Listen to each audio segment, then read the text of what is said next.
Supreme court से राहत मिली है। सुप्रीम कोर्ट ने उनकी जमानत पर रोक लगाने से इनकार कर दिया है। अदालत ने टिप्पणी करते हुए कहा कि अगर सोनम की रिहाई हो चुकी होती तो जमानत रद्द करने पर विचार किया जा सकता था। फिलहाल उनकी जमानत बरकरार रहेगी। सुप्रीम कोर्ट की इस टिप्पणी को मामले में महत्वपूर्ण माना जा रहा है। बेल रद्द करने पर विचार नहीं हुआ। बता दें कि सोनम रघुवंशी को सुप्रीम कोर्ट से बड़ी राहत मिली है। अदालत ने टिप्पणी करते हुए कहा है कि अगर सोनम की रिहाई हो चुकी होती तो जमानत रद्द करने पर विचार किया जा सकता था। फिलहाल उनकी जमानत बरकरार रहेगी। सुप्रीम कोर्ट की इस टिप्पणी को काफी महत्वपूर्ण माना जा रहा है। जमानत पर रोक लगाने से इनकार किया गया। फिलहाल बरकरार रहेगी सोनम की बेल। बता दें कि सोनम फिलहाल जमानत पर है और ये जमानत बरकरार रहेगी। ज्यादा जानकारी के साथ अखिलेश हमारे साथ में फोन लाइन पर जुड़ गए हैं। अखिलेश, लगातार जो राजा रघुवंशी के परिवार वाले हैं वो चाहते हैं कि न्याय मिले, लगातार राहत मिलती हुई दिखाई दे रही है, क्या कुछ कोर्ट का रुख रहा?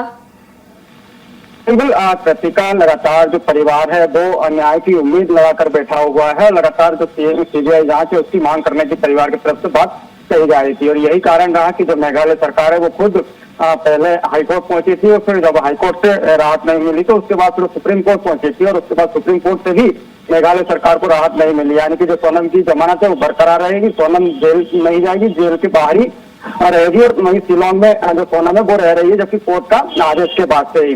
तो कहा जा सकता है इस प्रकार से पुलिस की इसमें त्रुटि रही और यही कारण रहा कि जो सोनम है उसे लगातार जो राहत है वो मिलती जा रही है, क्योंकि उसमें एक धारा का जिक्र किया गया था। जब सोनम को गिरफ्तार किया गया था तो उसमें पुलिस की तरफ से कहा गया था कि आप गुमशुदा हो और हम आपकी तलाश कर रहे थे और इन्हीं धाराओं के तहत उसको हिरासत में लिया और उसके बाद उसके ऊपर हत्या का प्रकरण पुलिस ने दर्ज कर दिया था। जब पूरी चार्जशीट जब पेश की गई थी तो उसमें धारा 103 की जगह धारा 403 पुलिस ने वहां पर दर्ज की थी और यही कारण रहा था। और जो सोनम के वकील है उन्होंने इसी को आधार माना और उसके बाद जो सोनम की जमानत है वो हाईकोर्ट ने इसी आधार पर दे दी थी और उसके बाद से ही जो सोनम है वो अभी फिलहाल बाहर चल रही है। लेकिन जब हाईकोर्ट के फैसला आया और सोनम की जमानत को बरकरार रखा उसके बाद मेघालय सरकार सुप्रीम कोर्ट पहुंची थी, लेकिन मेघालय सरकार को वहां से भी राहत नहीं मिली।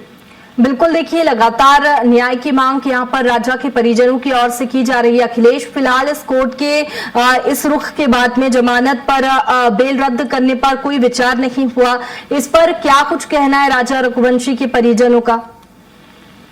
अभी राजा के परिवार का भी आधिकारिक तौर पर जो बयान है वो सामने नहीं आया है, लेकिन राजा का परिवार पहले से ही कह रहा है कि जो मेघालय सरकार है उसके साथ ही जो वहाँ की पुलिस है वो सोनम की मदद कर रही है और यही कारण है कि जो सोनम है वो उसको बार बार जो रिहाई है वो मिल रही है और उसकी जो जमानत है वो रद्द की जा रही है। तो कहा जा सकता है कि कई तरह के जो गंभीर आरोप है वो परिवार की तरफ से लगाए जा रहे हैं और परिवार शुरू से ही सीबीआई जांच की मांग कर रहा है, लेकिन अभी तक सीबीआई जांच की मांग उनकी जो पूरी नहीं हुई है। उसी को लेकर कहीं ना कहीं पर जो मेघालय सरकार उसके साथ ही जो पुलिस है उस पर जो परिवार है वो जरूर नाराजगी दिखा रहा है। लेकिन अब देखना होगा कि जब सोनम अब जो जमानत है रद्द हो गई है तो अब क्या कुछ कहना उसके परिवार वालों को। बिल्कुल, अब देखने वाली बात ये भी होगी कि कब तक राजा रघुवंशी के परिजनों को भी न्याय मिलता है। अखिलेश, बहुत शुक्रिया आपका तमाम जानकारी के लिए।